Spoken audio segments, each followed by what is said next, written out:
Trenton Berry. Wanted to bring him on after the news yesterday of the passing of Kyle Busch. Of course, Trenton, our auto racing correspondent, on every Tuesday with us at 8:30 in the morning. Trenton, good morning.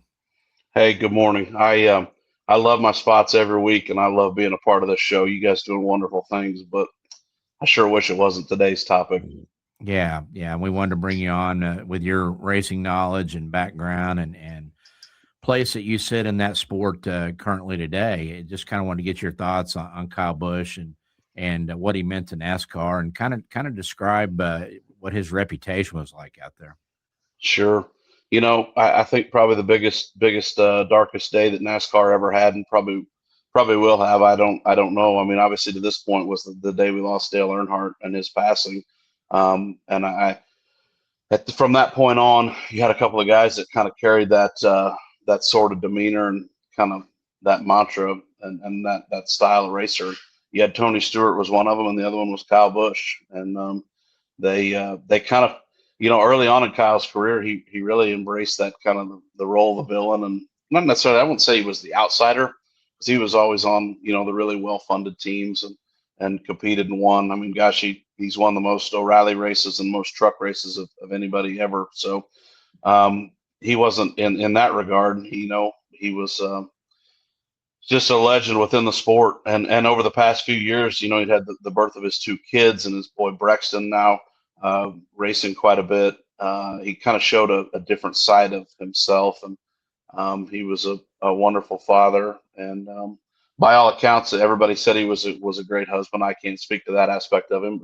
But, his race team had struggled a little bit this year, but they were definitely had some better runs here as of late. So Kyle Busch, NASCAR, racing, motorsports, what did he mean? He meant everything to the sport. T-Bear, what kind of an allegiance did he have from his fan base? I mean, it was pretty rabid. Even the race Scott and I went to, Kansas City, there were still M&M's T-shirts, and that's probably the thing he's going to be remembered with the most out of NASCAR. He's the guy that drove the M&M's car for so many years, and with Joe Gibbs. But just a rabid allegiance, man. He's one of the best that ever did it. He was a villain, and he was perfectly happy being the villain. But I feel like over just maybe time and life, I just feel like he'd softened the edges a little bit here and in the past few years. And I really realized, he always loved short track racing, grassroots stuff, and he loved pavement late models, and that was kind of his background and where he came from. But man, he really embraced dirt racing the past few years. He'd raced the Tulsa Shootout, which is the event they race where they race the Chili Bowl in Tulsa indoors. They run that race 2 weeks before the Chili Bowl, and he'd been there to that for several years. And he'd raced other places with his boy Brexton, who's a great young racer. And I thought that was so awesome because Kyle's background wasn't on dirt initially, but he'd taken to it later in his career, and he was serious about it. And he was a positive promoter of the sport at all levels. And was he the guy that they were talking about was driving a street sweeper when we were up at Kansas Speedway? Yeah. Because his car just not very good, or what? Well, so it wasn't that day. That was the day he was still kind of in that spat with Denny Hamlin at the time, and Hamlin was trying to put the lap on him. And so it's kind of taboo in NASCAR for a lap car to race the leader hard, because there's always that preferred line, and kind of the gentleman's courtesy in racing is if hey, this is another racing phrase. Hey man, there's a race going on, and I hate to inform you, but you ain't in it. And so that was kind of the example of what was going on that day. And he raced the leader really hard, which is not, I mean, that's not anything you can get punished. That's not a punishable offense in NASCAR to race the leader hard, but it's not something that you typically do. And he raced him really hard that day at Kansas City late. Does that embody, though, really what he was all about? I mean, Yeah, that was Kyle Busch. Especially if he had his feathers ruffled a little bit, which he felt like he did. And man, he was just a gutsy, no nonsense, lay it all on the line. That's probably what I love the most about Kyle Busch. And I'm not any more a fan of him than I was of anybody else, but I respect his place in the sport and what he did. I'm certainly not a hater either. But he was just no frills, love it or leave it, here I am. And he didn't try to sugarcoat it, and he was never something that he wasn't. And I really grew to respect that from Kyle. Trenton, when you take a look at the overall circumstance, other than the emotional effect, do you think this will have any kind of impact on the Coke 600? Oh, huge. I think it'll probably dominate the coverage. So they have around those race shops around Coca-Cola 600 week, they have what they call Fan Fest and fanfare events around. And I saw Hendrick had already canceled theirs, and I'm assuming the rest of them are doing so as well. We raced last night, and so I was kind of just intermittent when I had breaks and spots here and there, checking my phone for some information. But yeah, I think it'll have long-lasting effects. They already had him on the pylon. You know, he was a winner at the Brickyard in Indianapolis. They had a remembrance of him on the pylon I saw there at Indianapolis Motor Speedway too. So I'd say it definitely will affect the coverage of their race too this weekend. I was going to say, what is the traditional approach by NASCAR in a situation like this when they lose a driver? Will there be some kind of tribute with the drivers before the race? What do you anticipate there? Man, I just don't know. You know, in short track racing, I'm not sure NASCAR's protocol, honestly, because thankfully it's been so long since this has happened, you know, and it's hard for the racing world. It's hard for the racing world to process something like this so much because, hey, I don't like to talk about it, but it's a dangerous sport. Mm-hmm. And every one of those guys that gets in a race car understands that, you know, not nearly like they did in the old days, but they're putting their life on the line to some degree, and things happen quick. And, you know, I think it would almost be easier to process had it been something that happened inside of the race car. Mm-hmm. So I don't really know what the procedures will be. You know, there's one of the big things in short track racing, grassroots racing, we do is it's called the missing man formation. You know, in your parade laps where your leader slides back and you leave that open spot up front. So I don't know what they'll do, but I think it'll probably dominate the coverage as well it should. When you had your race last night up in Iowa, did you notice any reactions from the fans up there? Was it evident? I didn't from the fans, but walking through the pits, every race team, you know, mm-hmm. that we followed knew and talked about it. And, you know, we didn't have anybody in the pits last night that was probably super close with Kyle Busch, although he did definitely have some branches, you know, deep into dirt racing. There was nobody that was super close with him last night, but I mean, everybody that loves racing knows about Kyle Busch, and everybody just kind of shocked and sad, kind of numb to it almost a little bit. I guess not numb because you were feeling it, but it's just not normal. It's just terrible. Terrible. It seems like he may have led NASCAR in physical confrontations there for a while too, out in the pit area. And yeah, who was his nemesis that you could just count on the two of them? If they were even close to each other, there may be something happen. Well, for years, through the prime of their careers, I mean, it was Kevin Harvick, and Harvick's talked about it a lot. And you know, Kevin has become an unbelievable broadcaster since he retired, and he had Kyle on his podcast. It'd be a great listen. It was within probably the last 6 months to a year. Kyle was on there, and they had some very blunt conversations, and it was one of the best pieces of content that I've seen come out of NASCAR in a long time. And it was Harvick for a long time. You know, he got cross-threaded with Joey Logano a little bit too. At different times, and then as of late, there he tussled with Denny Hamlin. You know, he always tussled with the ones that were really good, so that ought to say what he was too. He won his last Cup race in 2023, so it's not been that long since he's been to Victory Lane, and he won a truck race this past week. I mean, he was in Victory Lane less than a week ago. That's just so hard to make sense of, and I don't know. We lost a great one. You know, there's a lot of participants. There's not a lot of great ones, and we lost a great one. Yeah, and I think you have just emphasized really why the impact is so great, and it's because it was suddenly, and nobody expected this. It turns out the Associated Press reported that He was in a simulator on Wednesday in Charlotte, I think Yes. it was, and suddenly was unresponsive and had been hospitalized since then. So you knew, the family knew, they just didn't make it Yeah. public.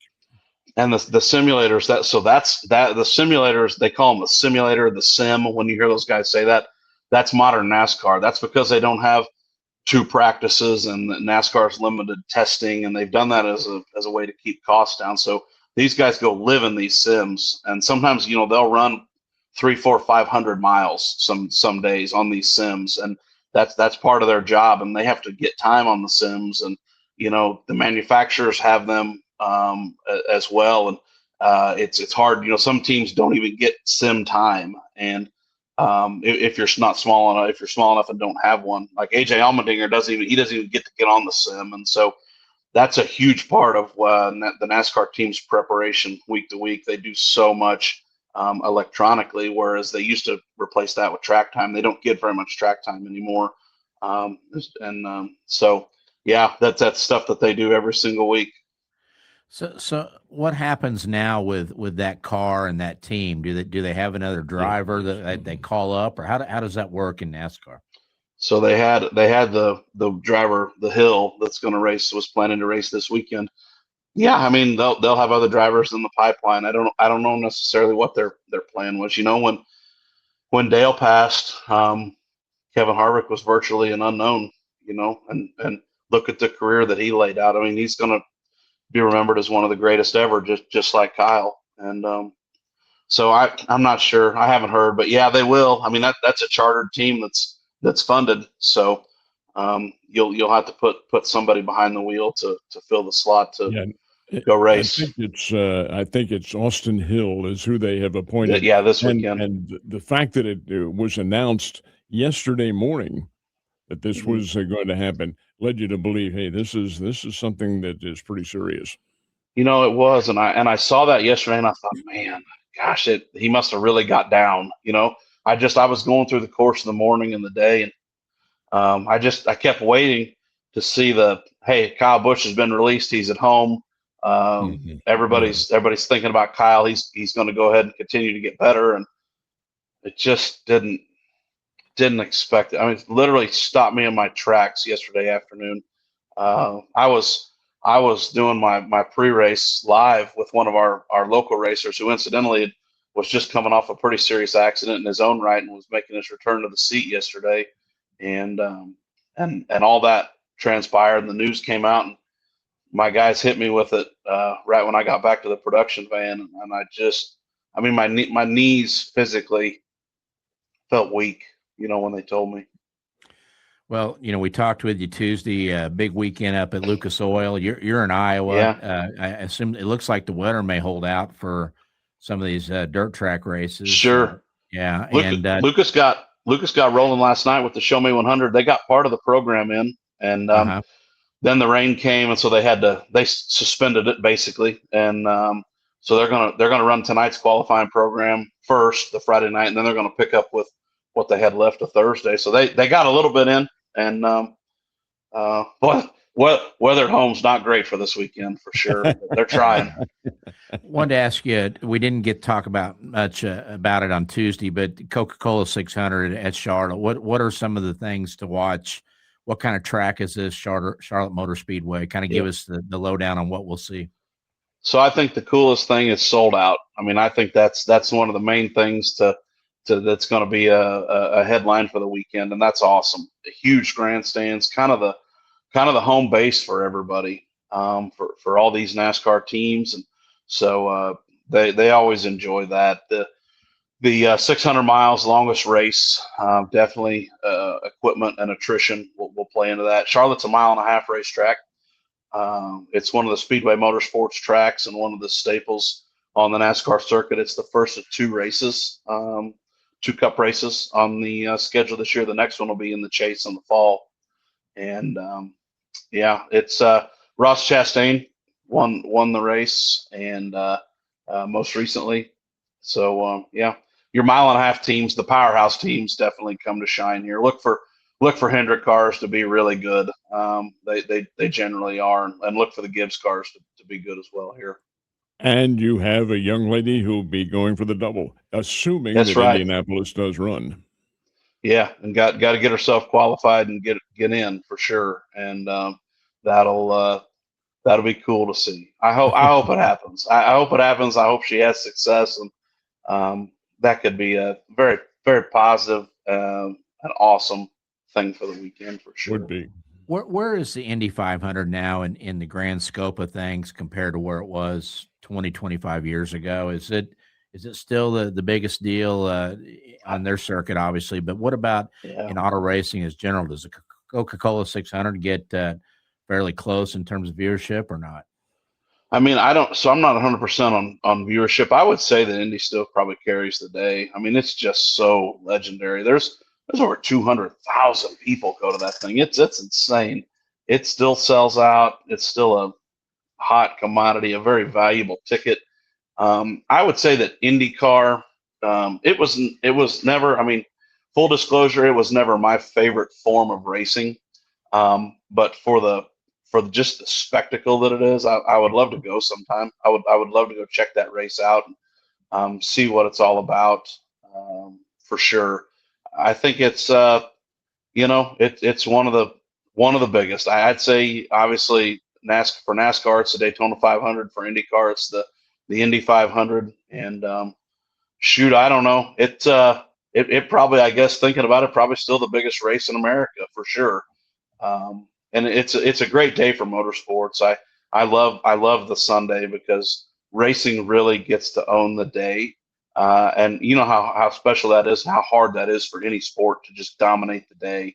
And man, racing really gets its flowers that day, and I very much enjoy it. Trenton, they've listed, I think, maybe their top crowd at 350,000, and many of them are in the infield, and many of them are not watching the race. Yeah. Hey, so I talked to a guy. Funny story. There's a whole lot of things that go on besides the race, but what I didn't realize, and I don't know if you guys do or not, but once they run out of event parking, people just basically open up their yards around the racetrack, like their front yards for people to park. And so some people actually line up their parking every single year with the actual residents in the area, and so they know they have their spots going back. And I've heard some stories. That's how they pay their mortgage in June. You know, that's right. People that are having them park in their yard. Hey, good on them. That's right. Well, I think correct me if I'm wrong, but obviously the Indianapolis 500, part of Indianapolis, I think is called Speedway City, if I'm not mistaken. Does that sound right? Yeah, I think it's Speedway, Indiana, the name of the town. And then there's Gasoline Alley through the racetrack. And man, I don't have as much knowledge there as I probably should. I'll be the first to tell you. I get that one from 30,000 feet away, but I really would love the chance to go sometime and check it out. I think the biggest paradox of all is what they have today. It's called Carburetor Day. The carburetors are long gone, man. Long gone. Yeah, that's right. Hey, now we still run them in dirt racing for sure, but they're long gone on the stuff that on those cars and the cup cars for sure, definitely, and the highway. Yeah, certainly appreciate your time and stepping in for Guy today to talk about Kyle Busch's legacy and have a great race weekend up in Iowa. Okay. Thank you guys. Appreciate the chance to be on, and man, just my heart goes out to everybody affected by the loss of Kyle Busch. That's one people we just won't ever get over. We just got to find a way to compartmentalize and move on. Very good. Delivering a very articulate eulogy is Trenton Berry.